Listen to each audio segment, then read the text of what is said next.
vimos en la SECTE lleva a la SC 2022. En esta presentación vamos a completar la presentación de las guías de práctica clínica en la prevención de la muerte súbita y el manejo de las arritmias ventriculares. Si no habéis visto la primera parte de la presentación de las guías, os invito a ello.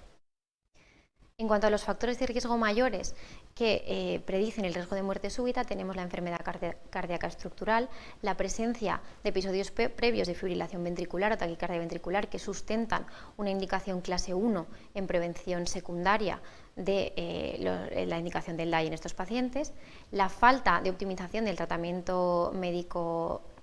tal y como indican las guías de insuficiencia cardíaca, y también hay condiciones específicas en distintas enfermedades que es fundamentalmente lo que vamos a evaluar. Si nosotros nos centramos en la enfermedad arterial coronaria, aparte de la indicación clásica del DAI en prevención primaria, tenemos una nueva indicación de pacientes asintomáticos con disfunción ventricular severa, por debajo del 30% en este caso, que siguen así a pesar de 3 meses de tratamiento médico óptimo. Además, en aquellos pacientes que tienen una FEBI moderadamente deprimida y que se presentan con síncopes o taquicardias ventriculares no sostenidas, el estudio electrofisiológico ha aumentado su nivel de evidencia a una clase 1 para intentar inducir esas taquicardias ventriculares, y únicamente indicaremos el DAI con un nivel de recomendación 2A en el caso de que estas taquicardias ventriculares sean inducibles en esta población de pacientes. Además, de manera interesante, en aquellos pacientes que tengan una función ventricular por encima del 40% y que se presenten como taquicardia ventricular,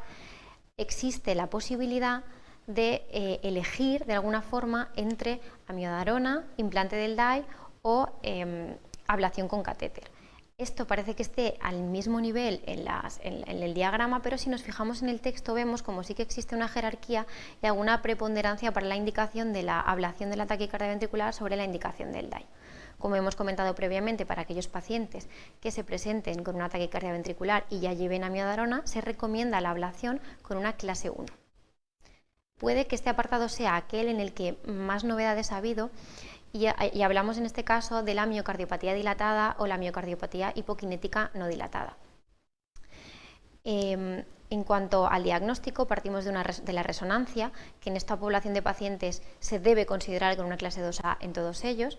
Novedades en cuanto al diagnóstico y la indicación del tratamiento del diagnóstico genético en esta población de pacientes, en aquellos que tengan antecedentes de esta patología o bien siendo menores de 50 años algún grado de bloqueo AV, la indicación de test genéticos clase 1, y si no se cumplen estas condiciones, la clase de recomendación es 2A.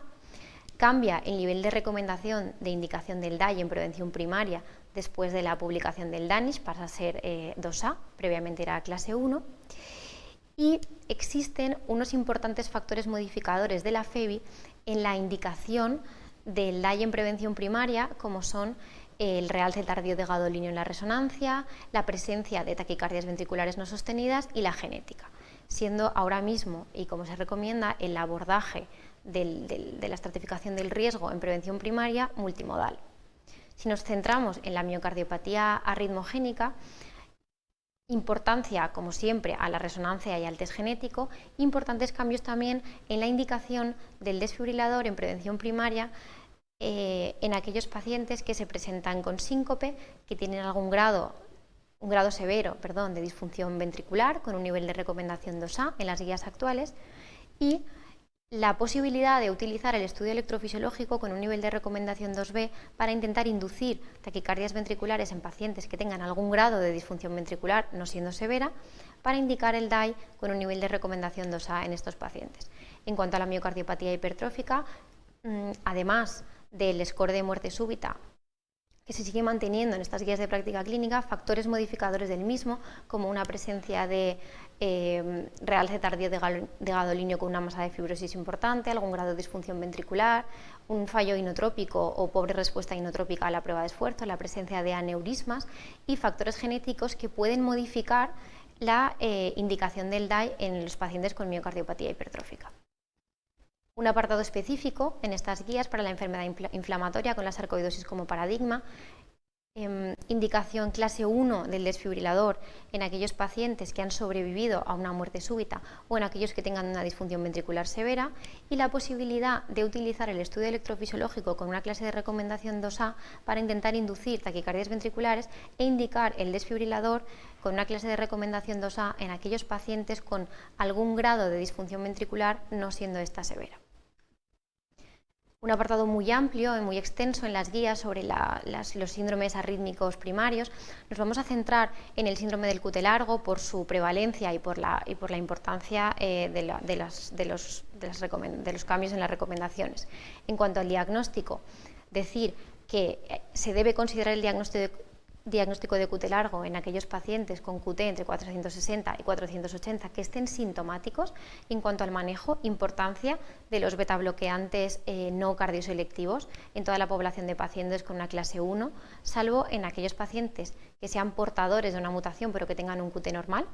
En este caso, la recomendación es 2A. Recomendación clase 1 de la mexiletina en aquellos pacientes con síndrome de QT largo tipo 3. Recomendación de la denervación simpática en el caso de que existen choques del DAI a pesar de una terapia farmacológica optimizada según el genotipo, y como alternativa al implante del DAI si esta terapia no es tolerada o no se desea, y contraindicación a la realización de test de adrenalina. Simplemente una pincelada de otras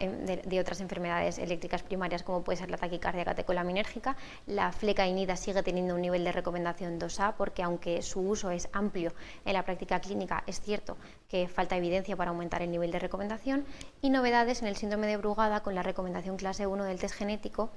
y la indicación con una clase de recomendación 2A de un dispositivo de monitorización prolongada en aquellos pacientes con un síndrome de Brugada y un síncope inexplicado. Como conclusión es decir que, como ya sabemos, tras un episodio de arritmia ventricular hemodinámicamente mal tolerada, se recomienda el implante del DAI en prevención secundaria.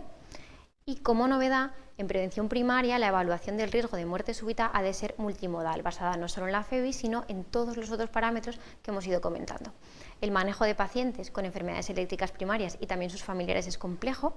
y en un futuro ojalá se pueda profundizar en el tratamiento más allá del DAI en cuanto a la prevención de la muerte súbita. Muchas gracias por vuestra atención y seguimos conectados en la SEC Te Lleva.